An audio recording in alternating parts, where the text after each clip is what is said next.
It's the most wonderful tunes. Top 15 albums of 2020. Bada Bing. Composer Eric Phillips moved out of the hellscape that is New York City and into the rural Pacific Northwest. He's Kennebec, and 15 is his album Departure. And after 2 intense years of recording and producing, we get this sensory gift. This is such a wonderfully optimistic electronic album that fuses frantic woodblock and bass-heavy percussion with a very silky, very seductive instrumentation. It has piano, classical guitar, horns, strings, and African instruments like the ngoni and the kalimba. It makes for something so decadent, so spa-like and serene. Krautrockers Kron come in at number 14 this year. It's a progressive rock hidden gem, and it happens to be their 14th album. It's Sandglass. Kron was once a very prolific band in the 70s, releasing 5 or 6 albums during that time and 7 live albums, but this one is their first since 2010. This is the first I've heard them, and I am so impressed by these old dudes who came through with a dynamic and consistent bluesy, funky, jazzy, psychedelic album that I can't get enough of. The song Solitude has a swagger and an instantaneous chorus that they're smart enough to return to about 4 times across a short track. There are lots of 5 to 6 minute tracks that glide seamlessly from style to style, from earworm melodies to more linear solo passages. And I haven't seen any American coverage of this album. It's a very inoffensive sound, so it makes sense. It's not going to turn heads with its innovation. But songwriting-wise, it's so solid, front to back, an easy pick. Number 13 is for the Greek mythology geeks out there. It's a synth-infused post-rock concept album that is 6 tracks about 6 Greek gods. It's the Swiss band Hubris.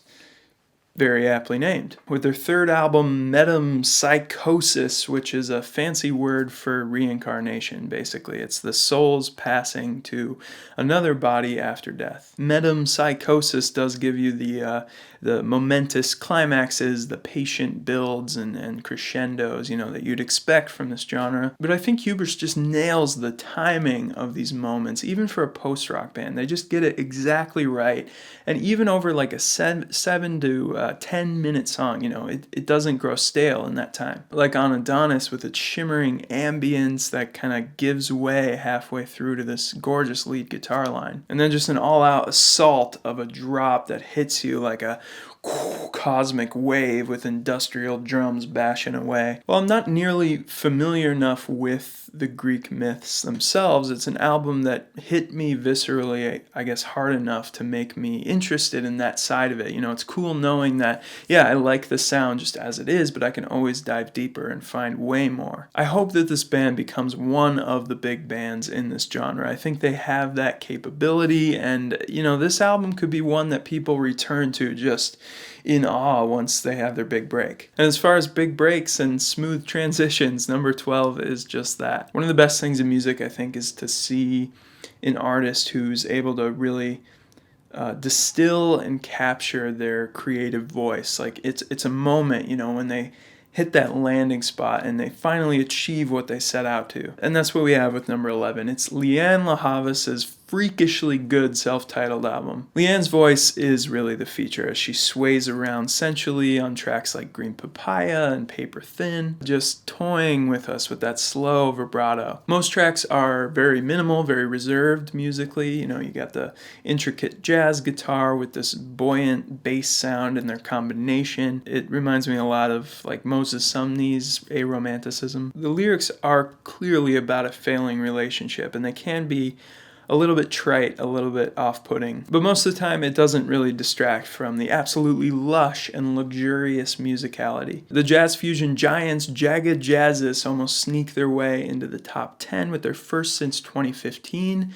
It's Pyramid. If you know some of the classics of this genre like Mahavishnu Orchestra or Return to Forever, don't really think that way. This band has a much more 90s post-rock, I guess, and a little bit of krautrock influence mixed in. Tomita kicks off with that slow, spiritual Coltrane kind of feel, but evolves into more driving rock and just dips and dives all over the place. While Spiral Era rides a more insistent groove for 8 minutes and just reaches interstellar potential with what seems like this infinite rise. Oh, that chord progression. At just 4 tracks and 40 minutes long, every song takes its time to unravel and blossom. But I kind of like that there's not just one big payoff moment in each one. The greatness of it is evenly dispersed, you know? And for a brain feeder release, it doesn't rely on crazy experimental electronics to impress. Yeah, there plenty of ridiculous sounds like the blaring horn synth on the Afrobeat of the shrine, but it really expects more of the listener, expecting you to pay attention to composition and the meticulous detail in every crack and crevice. If you're interested in the definitive modern take on Pink Floyd, ELO, and Harry Nilsson, Steely Dan, then Once and Future Band are the best. Their second album, Deleted Scenes, was just destined for the very top of my list this year, but it fell to number 10, and it actually underwhelmed me slightly, but it's still Once and Future Band. Their self-titled debut was perfectly executed. It was flawless. It was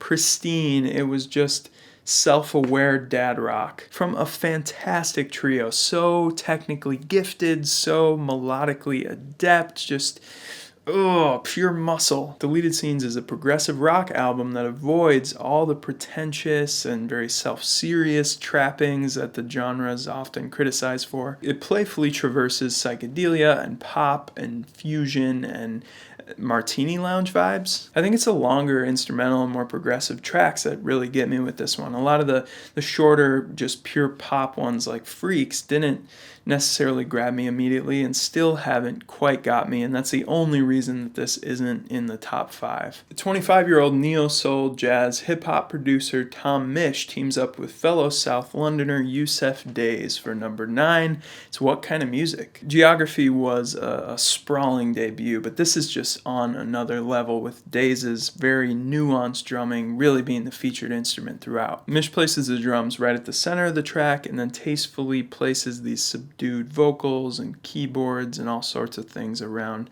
the fringes. And I think tasteful is probably the adjective I go back to here, with Freddie Gibbs featuring on one track, which you'd expect to just be loud and in your face and intense, but it actually is very elegant and really serves the mood of the song more than it does highlight the feature. And we get a little bit of Misch's guitar chops too on the track I Did It For You, some others across the album, but that one's really a highlight. It overlaps these funk motifs with a roaming and rattling rhythm section and atmospheric falsettos. I Did It For You is one of the many moments where every single instrument is very impressive without it becoming overloaded or oversaturated. There's always an album that kind of sneaks its way into the top 10 that's just made up of a bunch of really short pop punkish tracks. And Second Grade's Hit to Hit is just that. It's 24 tracks in 41 minutes. You do the math, folks. Those are some tasty little tidbits. Each song is a little indie pop vignette that presents exactly one idea. A pleasant bike ride, some college or childhood story. It seems pretty interchangeable. Filling out a 1099. I love the teenage fan club-esque sunshiny power pop of Not in the Band or Velodrome especially. But I think the best songs here, kind of strangely, are these softly strummed moments of serenity like You're So Cool or Something. The song's called Something I'll Have to Remember, and I didn't remember. The song has this wistfully double-tracked vocal that just slays me. Second Grade gives us the antidote to a year of fear and timidity with its utter recklessness and lack of inhibition. It's refreshing like a hyperactive child who shares too much and gets too real and jumps from fantasy to fantasy, pulling her boring adult sweater by the arm. Number 7 was a huge surprise to me this year. It's rare that an album from a classic rock, 20th century band that I liked as a kid when I was just getting into music, puts out an album in their late career that I love this much. Key band members passing away and god-awful typography on your album cover, it's not really a recipe for success. Which is why the new Stone Temple Pilots album, Perdida, just...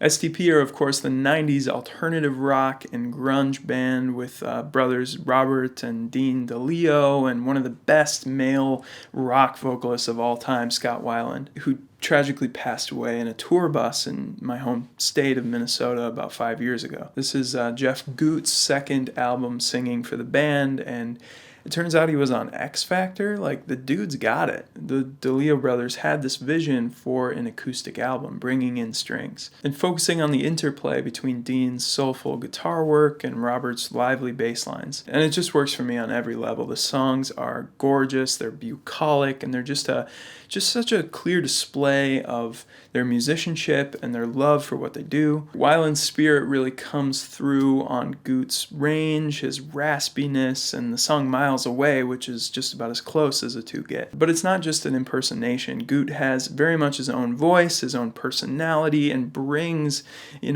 melodies and melancholy to all these amazing instrumentals. You just have to be grateful for a band that can move through tragedy, they can overcome age and the music industry moving in all sorts of new directions. Writing an album that's explicitly called Lost, it's about loss, and it's so optimistic anyway. You're just rooting for these guys to beat the odds, to attract younger fans, and it's just so touching what they've accomplished with this album. And now for something more modern. Number 7 is produced for probably the most ubiquitous artist across these album lists, Fiona Apple, but somehow even more notably, his grandfather is...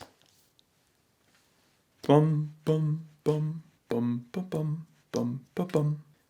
John freaking Williams. So Ethan's got it all going on, and this album on Garde is amazing. Ethan mixes hazy electric piano and a bag of contemporary production tricks to craft the musical equivalent of a creme brulee. It's a very sophisticated veneer, but it's actually very simple and sweet. The darker processing of the guitar reminds me a lot of Phoebe Bridgers. And then, hot damn, Phoebe shows up on the album's poppiest track. Enough for now with its intoxicatingly catchy chorus. But my favorite track, and one that I really feel showcases this guy's style, is Event Horizon. The little strings, the little harp, the just bubbling various strange sounds on this track are amazing. There's a lot of ingenuity on the production and the percussion. Just listen with some good headphones.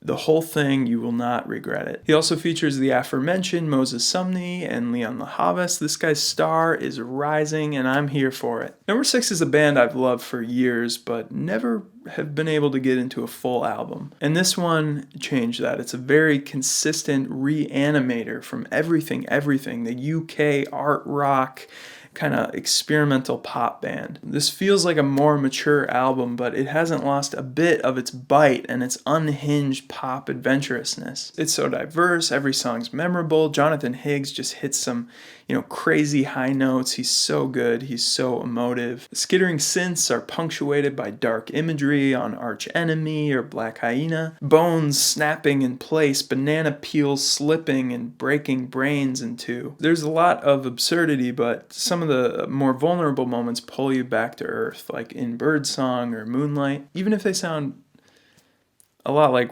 Radiohead. Maybe it's an arrival point, but I hope it's more of a launch pad. Then there's maybe my song of the year, Violent Sun, a festival encore type of anthem that just does everything you don't expect a closing song on a rock album to do. It's kind of a basic song, but it's so good. Like STP, this next album was a major surprise with an artist who's well past critical acclaim. Voice of a God is at number 4. It's Rufus Wainwright with his 10th album, Unfollow the Rules. His album Poses from 2001 is one of my favorites of all time. Honestly, his melodies, his voice has always been a huge inspiration. Growing up the son of songwriters Kate McGarrigle and Loudon Wainwright. In Montreal and New York, steeped in classical piano and opera, his music's always had that very cosmopolitan sensibility. The title track takes Rufus from his lowest range and then through the song all the way up to his highest falsetto. It's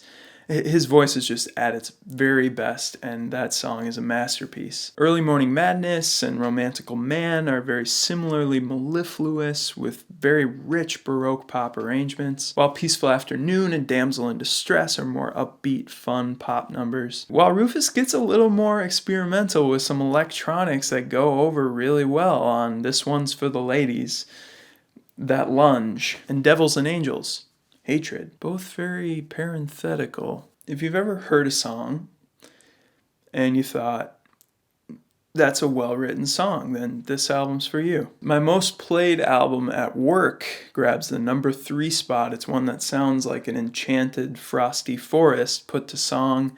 It's Eldsmark with Eldsmark. It's 2 members of the Norwegian symphonic prog band George Joe who branch out on this acoustic chamber folk epic. This album's made up of warm analog tones and minor key dreamscapes, and takes note from some 70s prog like Camel and Harmonium. They don't rely on huge dynamic shifts to pack an emotional punch. Instead, just giving you the melody and trusting that the lead lines and chord changes will carry the load. Like on Lodval 2 with its retro prog organ and mesmerizing fuzz guitar lines, or Varder with those harmonizing flutes and very Dungan-esque jazz solo sections. Every notes provide fresh breath to my lungs like spruce on a crisp winter day. It's not quite ambitious enough to grab the number 1 or number 2 spot, but it was an instant classic for me. It's one of my favorite genres, and it's pretty much done to perfection. When things are very chaotic in life, we tend to return to our primary attachments. It's why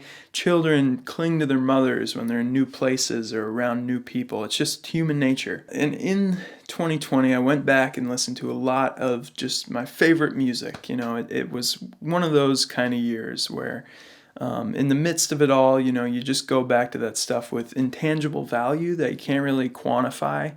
It just does it. This stuff that makes you cry, that makes you jump up and down like a kid on Christmas. And the modern band that does that more than any other is the Lemon Twigs. I just love this band more than I can really explain. Their musical intuition and songwriting prowess is so undeniable that Elton John and Post Malone sing their praises. Songs for the General Public was my most anticipated album of the year, and while the slow and steady release of singles did kind of sully the experience, along with the huge delay of 3 months of the album due to COVID, it did not disappoint. It's a departure from the sprawling concept of Go to School into a more song-by-song, pure pop star approach. And it's definitely the clearest display of the musical identities of Brian D'Addario and Michael D'Addario, the brothers, the once-in-a-generation Lennon-McCartney kind of pairing. Brian's songs are my cup of tea, personally. They're more melodic, more romantic. His songs from this album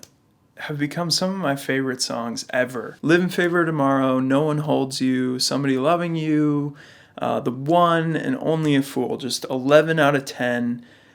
Pure perfection. Chef's kiss turned make out. I do really love Michael's more brash and juvenile style. He's the necessary chaos to Brian's order. Although it's probably one moment in particular that's a little more obnoxious that kind of keeps this from the number 1 spot for me, which is Leather Together. But overall, this band's just too good to ignore anymore. You can't do it. They're just a pop rock miracle. At number 1,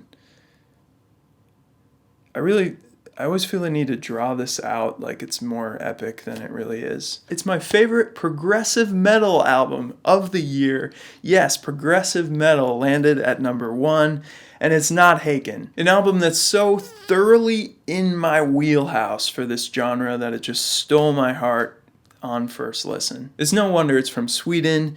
It's Technatura by Vulkan. First things first, this band has versatility. The first song shows off this folky, pastoral flute thing they have going for them in the middle of 2 just full throttle metal bookends. You'll hear it all, from really bright organ blasts to deep throat singing. And singer Jimmy Lindblad just has an incredible voice as well and looks a lot like Anthony Fantano if he had some hair. He takes note from the snarling tenor of like 90s alt-rock like Scott Weiland, who I mentioned, or Chris Cornell. You hear the best of his highest clean tone singing and softest singing on Redemption Simulations, and the most brutal of his harsh vocals on The Royal Fallacy. You'll hear some Haken, you'll hear some Soin, some Catatonia, even some alternative rock like Mars Volta, polyrhythms, jazz, death metal. This thing has it all. It can be as poppy as a Ghost in some parts and as intense as some of Opeth's early albums. Well, maybe not that dark, but it's triumphant, but sinister and gorgeous, but blackened and heavily influenced, but wholly original. There's really not a weak spot on the record. It's the best kept secret in progressive rock this year, and my favorite album of 2020. A lot happened this year for me and in general, and I couldn't make videos, but thanks for sticking around, and thank you so much for watching.